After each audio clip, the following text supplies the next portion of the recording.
Un hombre de 67 años avanzaba despacio por las calles de San José Villanueva. No podía correr, no podía moverse con rapidez. Para caminar necesitaba apoyarse en 2 muletas. Cada paso requería tiempo, equilibrio y esfuerzo. Era una de esas personas que cualquier agresor consideraría completamente indefensa. No llevaba armas, no representaba una amenaza, y aunque hubiera querido escapar, sus piernas no se lo habrían permitido. Una mañana de abril, aquel hombre apareció muerto. Cuando las autoridades llegaron al lugar, encontraron su cuerpo tendido en el suelo, pero alrededor había algo que revelaba la brutalidad de quienes lo habían atacado.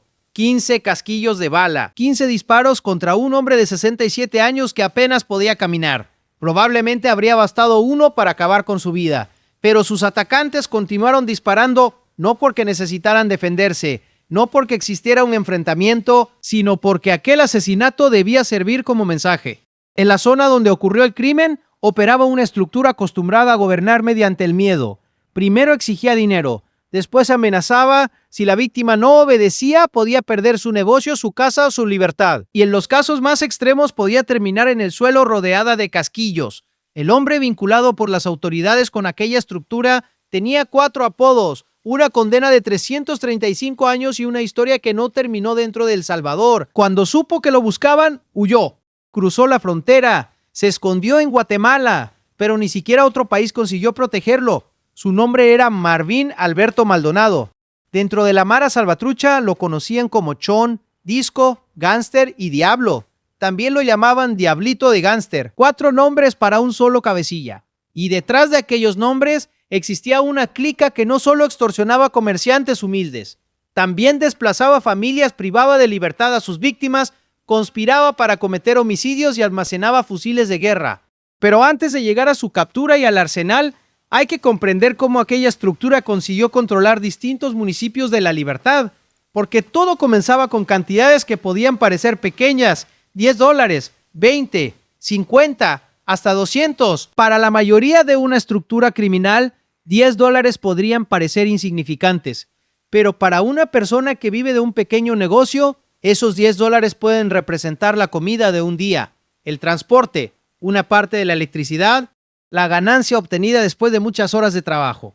A la clica de Chon no le importaba. Si una persona tenía una tienda, un puesto o cualquier actividad dentro del territorio que controlaban, debía pagar. No se trataba de una contribución voluntaria. Era una extorsión. El mensaje podía llegar por teléfono por medio de un integrante de la pandilla o a través de alguien que conociera a la víctima. La cantidad ya estaba decidida. También el día de entrega, y cualquier intento de negociación podía provocar amenazas. La fiscalía documentó que aquella estructura cobraba cantidades que iban desde los 10 hasta los $200. El monto variaba. El mecanismo era siempre el mismo. La víctima entregaba dinero para evitar que le hicieran daño, pero el cobro no terminaba cuando se realizaba el primer pago. Una vez que una persona obedecía, la estructura sabía que podía volver. La semana siguiente, el mes siguiente, cada vez que necesitara más dinero, el comerciante no estaba comprando tranquilidad definitiva, solo estaba pagando para retrasar la amenaza. Eso explica por qué una cantidad aparentemente pequeña podía destruir una vida. $10 repetidos durante meses, 20 entregados cada semana, 50 cuando el negocio apenas producía. La víctima trabajaba para mantener a su familia, pero una parte terminaba alimentando a quienes la aterrorizaban. Y si no podía continuar pagando, la estructura tenía otros métodos. Según la investigación, los pandilleros podían limitar el derecho de una persona a permanecer en la zona. En otras palabras, podían obligarla a abandonar su propia comunidad. Una familia podía llevar años viviendo en la misma casa. Podía tener allí su trabajo, sus vecinos, la escuela de sus hijos y todos sus recuerdos. Pero si la pandilla decidía que debía marcharse, la amenaza era suficiente. La persona dejaba atrás muebles, negocio y estabilidad. No se iba porque quisiera comenzar otra vida, se iba para conservarla. También existían casos de privación de libertad, personas retenidas contra su voluntad, víctimas que dejaban de controlar sus propios movimientos, y cuando alguien se resistía completamente, aparecía la última parte de la maquinaria, el homicidio. La secuencia era sencilla: primero la amenaza, después el cobro. Si la víctima no pagaba, podía ser expulsada. Si continuaba resistiéndose, la estructura podía utilizar la violencia para convertirla en un ejemplo. No era necesario matar a todos los comerciantes, Bastaba con asesinar a algunos para conseguir que los demás obedecieran. Cada cuerpo reforzaba las siguientes amenazas. Cada funeral ayudaba a cobrar la próxima extorsión. Y en ese sistema aparece la muerte de Santos Urias Torres, el hombre de las muletas. Santos tenía 67 años. Además de su edad, padecía una discapacidad que le impedía desplazarse normalmente. Necesitaba apoyo para caminar, no podía correr cuando apareció el peligro, no podía intentar alejarse a gran velocidad. El 24 de abril de 2020 fue asesinado en San José Villanueva. Después del ataque quedaron 15 casquillos alrededor de su cuerpo. La imagen resume la forma en que actuaban estructuras como aquella. Hombres armados disparando repetidamente contra una persona que no podía escapar. No existía igualdad. No era una lucha entre dos grupos. La víctima estaba indefensa y precisamente por eso el crimen resultaba útil para sembrar miedo. Si podían hacerle aquello a un anciano que caminaba con muletas, podían hacérselo a cualquiera. Es importante ser precisos. La condena principal de Marvin Alberto Maldonado fue impuesta por 14 casos de extorsión agravada, complicidad en homicidios y pertenencia a la estructura criminal. El asesinato de Santos Urias Torres aparece entre los antecedentes graves que las autoridades relacionaron con la actividad de la clica. Lo que quedó establecido judicialmente es que Maldonado dirigía una organización que extorsionaba, desplazaba, privaba de libertad y participaba en delitos homicidas. No era un integrante situado en la parte más baja, era el cabecilla, el hombre que estaba por encima de quienes vigilaban, cobraban y ejecutaban órdenes. Marvin Alberto Maldonado era originario de Zaragoza, en el Departamento de la Libertad. Dentro de la EME, S13 dirigía la clica Teclas Locos Salvatruchos. Aquella estructura tenía presencia en varios municipios. Un cabecilla no necesitaba visitar personalmente cada negocio. Tenía hombres debajo, integrantes encargados de identificar a las víctimas. Otros transmitían las amenazas. Otros recogían el dinero. También había quienes vigilaban los movimientos de la policía o de personas desconocidas. Cuando era necesario utilizar violencia, la estructura disponía de miembros capaces de hacerlo. Por eso detener a un solo cobrador no terminaba con el problema. Otro podía sustituirlo. La orden no nacía necesariamente en la calle donde se realizaba el cobro. Podía descender desde niveles superiores. El cabecilla dirigía, los demás ejecutaban y la clica continuaba obteniendo dinero. La fiscalía consiguió relacionar a Maldonado con 14 casos de extorsión agravada, 14 víctimas obligadas a entregar dinero bajo amenazas. La cifra no representa únicamente 14 llamadas, detrás podía haber pagos repetidos, meses de miedo y familias enteras modificando sus rutinas. Una persona extorsionada comienza a vivir pendiente del teléfono. Cada número desconocido puede provocar ansiedad, cada motocicleta que se detiene frente al negocio puede parecer una advertencia. La víctima calcula cuánto dinero puede entregar sin dejar a sus hijos sin lo necesario, pero la pandilla no pregunta cuánto puede soportar. Exige. Y cuando una estructura tiene hombres armados, el comerciante entiende que negarse puede costar mucho más que el dinero. Durante años, esa combinación permitió que la clica operara en varios municipios de La Libertad. Pero en algún momento el cerco comenzó a cerrarse. Las autoridades buscaban a Maldonado, las estructuras de pandillas estaban siendo perseguidas con mayor intensidad y el hombre conocido como Chon tomó una decisión: huir del país. Cruzó hacia Guatemala, tal vez creyó que la frontera sería suficiente, que al abandonar El Salvador podría dejar atrás los expedientes, las víctimas y las investigaciones. Guatemala podía ofrecerle distancia, nuevas zonas donde ocultarse, personas que quizá no conocían su rostro, y la posibilidad de utilizar uno de sus apodos o una identidad diferente. Pero un cabecilla con varios procesos pendientes no desaparece simplemente al cruzar una línea territorial.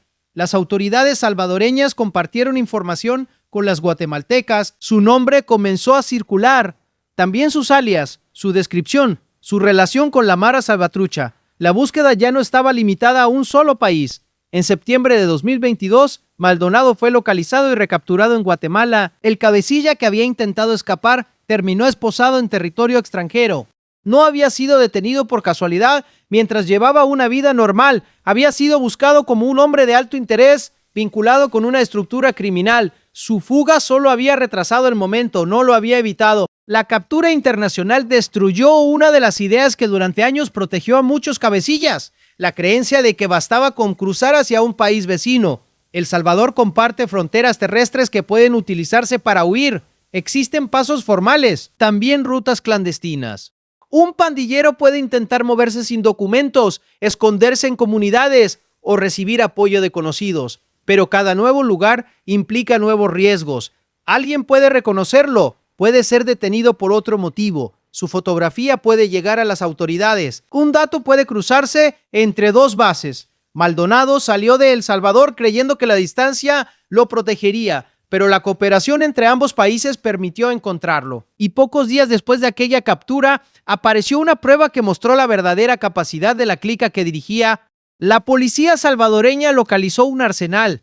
No eran únicamente pistolas, había fusiles AK-47. Algunos tenían miras telescópicas. También aparecieron fusiles M16, un fusil G3 y varias armas cortas. Según las autoridades de seguridad, aquel armamento pertenecía a la clica Teclas Locos Salvatruchos. La estructura de Chon, el hallazgo modificaba la imagen del grupo. Ya no se trataba únicamente de hombres que llamaban a comerciantes para exigir $10. Detrás de esos cobros existía capacidad de fuego militar, fusiles diseñados para combate, armas capaces de disparar a distancia, miras telescópicas que permiten apuntar con precisión. Una clica con aquel arsenal podía realizar ataques, defender posiciones, intimidar comunidades y enfrentarse a fuerzas de seguridad. Y todo ese poder podía terminar utilizado contra personas que no tenían ninguna posibilidad de defenderse. Existe un contraste especialmente perturbador. Por un lado, fusiles AK-47 y M16. Por otro, comerciantes humildes obligados a entregar $10. Por un lado, armas con miras telescópicas. Por otro, un anciano de 67 años caminando con muletas. La estructura no necesitaba aquel armamento para cobrar pequeñas cantidades. Lo necesitaba para garantizar que nadie se atreviera a resistirse. El arsenal era el respaldo silencioso de cada amenaza. Puede que la víctima nunca viera un fusil. Bastaba con saber que la pandilla estaba armada, que había matado antes, que podía volver a hacerlo. Eso explica por qué tantas personas pagaban sin denunciar. No era cobardía, era una evaluación realista del peligro. Una familia podía acudir a la policía, pero después tenía que regresar a su casa. El pandillero conocía el barrio, conocía los horarios, podía vigilar desde una esquina. La víctima no disponía de protección permanente. La clica, en cambio, permanecía en el territorio. El miedo no era imaginario. 15 casquillos alrededor de Santos Urias Torres demostraban hasta dónde podían llegar. El arsenal mostró con qué recursos contaban, pero la captura de Chon no desmanteló automáticamente toda la estructura. Debajo del cabecilla había más integrantes, personas con diferentes funciones. La fiscalía llevó a juicio a 28 miembros de los Teclas Locos Salvatruchos. El proceso lo relacionó con 28 casos de extorsión, 7 casos de conspiración para cometer homicidio, 5 delitos de limitación ilegal a la libertad de circulación y 9 privaciones de libertad. Esas cifras muestran que la clica no dependía de un único crimen. Tenía un sistema completo, obtenía dinero, planeaba muertes, expulsaba personas, retenía víctimas. Cada delito ayudaba a mantener el control. La extorsión aportaba recursos. La conspiración homicida castigaba a quienes eran considerados enemigos. El desplazamiento eliminaba a quienes no obedecían. La privación de libertad permitía intimidar, castigar o controlar. 28 integrantes fueron condenados. Entre ellos aparecían diversos alias. Calavera recibió 33 años. Chano, también conocido como Banco, fue condenado a 31 años y medio. Con la mujer conocida como Mujer de Tuqui, recibió 27 años y medio.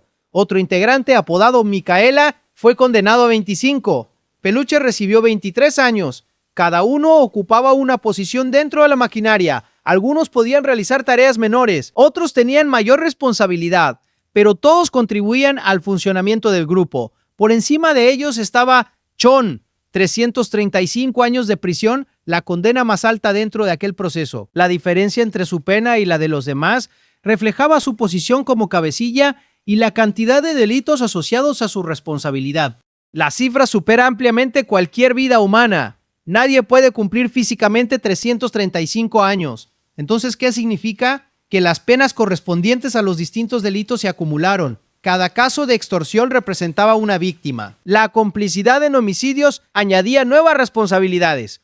La pertenencia a la estructura criminal producía otra condena. El resultado final era la suma de todo. No pretendía calcular cuántos años viviría Maldonado. Pretendía dejar constancia de la dimensión de los delitos que se le comprobaron. 14 extorsiones no se redujeron a una sola. Cada víctima contó, cada amenaza produjo una parte de la pena. Cada intervención dentro de la estructura añadió consecuencias. La condena también envió un mensaje a los demás integrantes. El cabecilla podía huir, podía utilizar varios apodos, podía cruzar hacia Guatemala, podía dirigir una estructura con fusiles de guerra, pero nada de eso impedía que terminara ante un tribunal. Su historia se había construido alrededor del control. Decidía quién pagaba, quién podía permanecer en la zona, quién debía marcharse y quién podía ser atacado después de la captura. Dejó de controlar incluso sus propios movimientos. Otros decidieron dónde sería trasladado, cuándo comparecería y cuánto tiempo pasaría en prisión. El hombre que había obligado a tantos a vivir bajo condiciones impuestas recibió finalmente una condición que no podía negociar: 335 años. Pero la cifra no debe ocultar a las víctimas. Detrás de los 14 casos de extorsión había personas reales, tal vez pequeños comerciantes, vendedores, familias que dependían de ingresos diarios, gente para la que $10 podían significar una diferencia importante. Una estructura armada con fusiles exigía dinero a personas que quizá apenas conseguían sobrevivir. No buscaba grandes empresarios únicamente, cobraba incluso a los más humildes. Eso demuestra que la extorsión no funcionaba según la capacidad real de la víctima, funcionaba según la capacidad de intimidación del criminal. Si alguien podía pagar 10, la pandilla quería esos 10. Si podía entregar 200, exigía 200. No importaba cuánto quedara para la familia. La clica veía una fuente de ingresos. Detrás de los delitos de limitación ilegal a la libertad de circulación, había personas obligadas a dejar sus comunidades o a modificar sus movimientos, familias que no podían cruzar determinadas zonas, gente expulsada del lugar donde había construido su vida. Detrás de las privaciones de libertad, había víctimas que durante horas o días dejaron de decidir sobre sí mismas. Y detrás de las conspiraciones homicidas había personas señaladas para morir. La estructura podía convertir cualquier aspecto cotidiano en una amenaza. Abrir un negocio, negarse a pagar, vivir en una calle, poseer una casa, hablar con la policía, todo podía provocar consecuencias. Por eso, el asesinato de Santos Urías Torres representa mucho más que un caso brutal. Representa el tipo de víctima sobre la que se construía aquel poder. Un anciano con discapacidad para correr, 15 disparos. Los agresores no demostraron fuerza, demostraron crueldad, no enfrentaron a un adversario armado, atacaron a alguien que apenas podía moverse y después dejaron suficientes casquillos para que toda la comunidad entendiera el mensaje. La violencia excesiva servía para comunicar. 15 disparos decían que no habría compasión, que la edad no protegía, que la discapacidad no importaba, que cualquiera podía convertirse en ejemplo. La estructura podía exigir $10, porque detrás de esa cantidad estaba la imagen de Santos en el suelo. El comerciante no pagaba por el valor de la amenaza escrita o pronunciada, pagaba por lo que sabía que podía ocurrir. Durante buena parte de los años comprendidos entre 2017 y 2020, la clica operó en municipios de La Libertad, extorsionó, amenazó, desplazó, participó en delitos violentos. Durante ese tiempo, sus integrantes pudieron sentirse intocables. Tenían control territorial, armas, redes de apoyo y una población demasiado asustada para enfrentarlos abiertamente. Pero la impunidad comenzó a romperse. Primero llegaron las investigaciones, después las capturas. Maldonado huyó, fue localizado en Guatemala, el arsenal fue decomisado y 28 integrantes terminaron condenados. La estructura perdió al cabecilla, perdió armas, perdió miembros y perdió parte de la capacidad para continuar imponiendo sus reglas. Eso no significa que el dolor desapareciera inmediatamente. Una familia extorsionada durante años puede continuar sintiendo miedo después de una sentencia. Una persona expulsada de su casa no recupera automáticamente todo lo que dejó atrás. Los familiares de una víctima asesinada no reciben su vida de vuelta. La justicia puede detener a los responsables, no puede deshacer lo ocurrido, pero sí puede impedir que continúen actuando en libertad. Sean ya no puede llamar a otra víctima desde las calles. No puede enviar a un integrante a exigir $10. No puede ordenar que una familia abandone su comunidad. No puede utilizar aquel arsenal para respaldar nuevas amenazas. Su fuga terminó, su estructura fue golpeada y su nombre quedó unido a una condena imposible de cumplir. El caso también formó parte de una ofensiva más amplia contra los teclas locos, salvatruchos y estructuras relacionadas. En otros procesos, cientos de integrantes vinculados a esas facciones fueron condenados por homicidios, desapariciones, feminicidios y extorsiones. La clica no fue desmantelada en un solo día, fue perdiendo piezas, proceso tras proceso, captura tras captura. Cada juicio exponía nuevas funciones, nuevas víctimas, nuevas formas de operar. La caída de Chon representó una parte importante porque se trataba de un cabecilla, uno de los hombres que podía dirigir a otros. Su captura no eliminó toda la historia de violencia de la libertad, pero rompió una cadena de mando y demostró que cruzar una frontera no garantizaba escapar. Maldonado tenía varios apodos. Quizá los utilizaba para moverse, para ocultar su identidad o para representar distintos papeles dentro de la pandilla, pero al final ninguno consiguió protegerlo. Ni Chon, ni Disco, ni Gánster, ni Diablo. Ante el tribunal apareció su nombre real, Marvin Alberto Maldonado. Y junto a ese nombre quedó escrita la cifra, 335 años. Los apodos podían producir miedo en las calles. La sentencia necesitaba una identidad. El hombre que se presentaba como Diablo terminó reducido a un condenado que ya no podía controlar a nadie fuera de prisión. Y aún así, cuando se habla de este caso, el protagonista no debería ser únicamente él. Tampoco los fusiles, ni siquiera la cifra. El centro debe continuar siendo Santos Urias Torres, 67 años, 2 muletas, 15 casquillos, una persona indefensa utilizada para fortalecer el dominio de una estructura. Santos no era una cifra dentro de un expediente. Tenía una vida, una historia anterior a aquella mañana. Personas que lo conocían. Tal vez familiares que estaban acostumbrados a verlo avanzar lentamente. Gente que sabía que necesitaba apoyo para caminar. Su muerte dejó una ausencia que ninguna condena puede compensar, pero también dejó una imagen imposible de ignorar, la de una clica armada con fusiles de guerra descargando su violencia sobre quienes menos podían defenderse. Eso era el poder de Chon, no valentía, no superioridad, la capacidad de ordenar y administrar el miedo contra personas vulnerables, comerciantes que entregaban $10, familias expulsadas, víctimas retenidas, un anciano en muletas. 335 años no devuelven a Santos, no reponen el dinero de quienes pagaron, no reconstruyen automáticamente las casas abandonadas, pero aseguran que el hombre situado en la cima de aquella estructura no vuelva a caminar libremente por los municipios que sometió. Ni siquiera Guatemala pudo esconderlo, ni sus 4 apodos consiguieron borrarlo, ni los fusiles evitaron su captura. La cuenta terminó llegando. Hoy, el hombre que decidía quién pagaba ya no puede cobrar. El que dirigía una clica armada ya no controla sus propias puertas. El que cruzó la frontera para escapar terminó devuelto. Y el que se hacía llamar Diablo tiene el resto de su vida para recordar que toda su estructura fue construida sobre personas que no podían defenderse, sobre trabajadores humildes, sobre familias amenazadas y sobre un señor de 67 años que caminaba con muletas y al que dispararon 15 veces. Si quiere conocer cada captura, cada juicio y cada condena contra los cabecillas que aterrorizaron El Salvador, suscríbase al canal y active la campanita y responda en los comentarios con una sola palabra. Para un hombre que dirigía una clica capaz de extorsionar a personas por $10, expulsar familias y atacar a un anciano en muletas, ¿335 años le parecen suficientes? ¿Sí o no?